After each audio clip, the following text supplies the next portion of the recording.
سلام به شما. امروز میخوایم یه نگاه دقیق تر بندازیم به یه ماده صنعتی که راستش خیلی جاها کاربرد داره. سیلیکات سدیم. سلام، بله، ماده جالبیه. آره، میخوایم ببینیم اصلا چطوری ساخته میشه و اینکه چرا اینقدر تنوع کاربردی داره، انگار یه جور کد شیمیایی صنعتی پشتشه. خب شروع کنیم؟ حتما.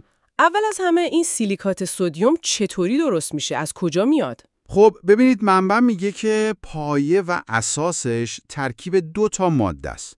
یکیش شن سیلیسه، همون SiO2 آها، همون شن خودمون؟ تقریباً، و دومی کربنات سدیم یا سودا اش که فرمولش Na2CO3 هست. خب این دوتا رو چیکار میکنن؟ اینا رو با هم مخلوط میکنن و بعد میفرستن توی کوره‌های خیلی داغ. چقدر داغ؟ دمای خیلی بالا، بین 1100 تا 1300 درجه سانتیگراد. شبیه کوره‌هایی که تو شیشه میسازن. اونجا دیگه این مخلوط ذوب میشه کامل.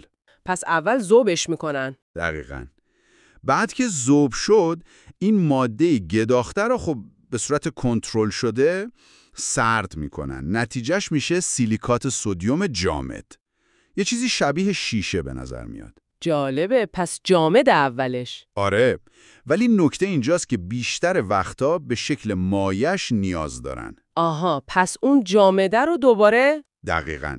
اون جامد رو دوباره توی آب حل میکنن، معمولاً تحت فشار، تا محلول سیلیکات سدیم مایع به دست بیاد. فهمیدم. حتی گاهی وقتا برای یه سری کاربردهای خیلی خاص که خلوص مهمه، این محلول رو فیلترم میکنن که کاملاً شفاف بشه. پس اون فیلتر کردن برای شفافیت بیشتره، مثلا جاهایی که ظاهر مهمه؟ آره، یا جاهایی که ناخالصی اصلا نباید باشه، چون ممکنه رو فرایند بعدی اثر بذاره. یه نکته دیگه هم هست. چی؟ اگه بخوان سیلیکات سدیم قلیایی تر باشه، یعنی خاصیت بازیش بیشتر باشه، موقع تولید یه مقداری سود خشک، همون هیدروکسید سدیم یا NaOH بهش اضافه میکنن.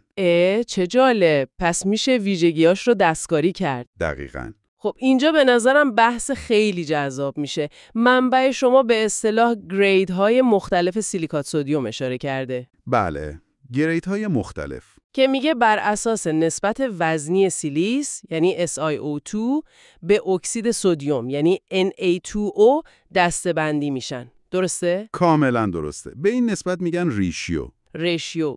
این کلمه کلیدیه انگار. بله، خیلی مهمه، چون همین نسبت مستقیما روی خواصش، مثلا چسبندگیش، غلظتش، حتی سرعت حل شدنش تو آب تأثیر میذاره. خب چطوری تأثیر میذاره؟ منبع میگه هرچی این نسبت یعنی ریشیو بالاتر باشه، محلول چسبناکتر و غلیظتر میشه. دقیقاً همینه. سیلیس یه جور ساختار شبکه‌ای درست میکنه و سدیم اونو یکم باز میکنه.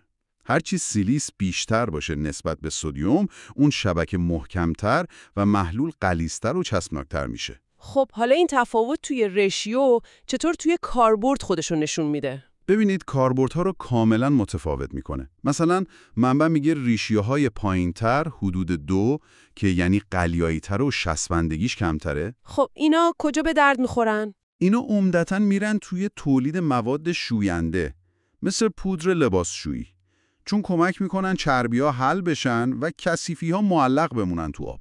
عجب. پس مایع ظرفشویی و پودر لباسشویی. بله، نقش مهمی دارن اونجا. خیلی جالبه. خب ریشیوهای بالاتر چی؟ ریشیوهای متوسط، مثلا تو محدوده 2.3 تا 2.7، اینا دیگه کاربردهای صنعتی خیلی متنوعی دارن. مثلا توی ریختگری به عنوان چسب برای قالب‌های ماسه استفاده میشن، یا به عنوان راوان کننده توی بتون میریزن. توی ساخت کاشی و سرامیک هم هستن، چسب کارتون سازی، حتی تو نساجی هم کاربرد دارن. وای چقدر زیاد. از بتون و کاشی تا کارتون و پارچه. بله، و تازه جالبتر میشه وقتی میریم سراغ ریشیوهای خیلی بالاتر. بالاتر از اینا؟ آره، مثلا ریشیوهای CO2 و CO3. اینا دیگه خیلی غلیظ و چسبناکن. اینا دیگه کجا مصرف میشن؟ اینا رو مثلا شرکت‌های فولادی استفاده میکنن برای بریکت سازی. بریکت سازی یعنی چی؟ یعنی اون ذرات ریز سنگ آهن رو با این چسب قوی به هم میچسبونن تا تبدیل بشن به توده‌های فشرده‌تر که بهشون میگن بریکت. اینجوری استفاده ازشون تو کوره بلند راحت‌تر میشه. واقعا شگفت‌انگیزه. یعنی از ماده اولیه شوینده شروع کردیم رسیدیم به کمک به ساخت فولاد. دقیقاً. میبینی چطور یه تنظیم ساده توی نسبت 2 تا ماده اصلی باعث میشه یه ماده این همه نقش متفاوت بازی کنه تو این همه صنعت مختلف. کاملاً. از کالاهای مصرفی روزمره بگیر تا صنایع سنگین و زیربنایی. خب پس اگه بخوایم یه جمع‌بندی برای شما داشته باشیم، سیلیکات سدیم از حرارت دادن شن و کربنات سدیم به دست میاد. درسته؟ میتونه جامد، شیشه مانند باشه یا مایع.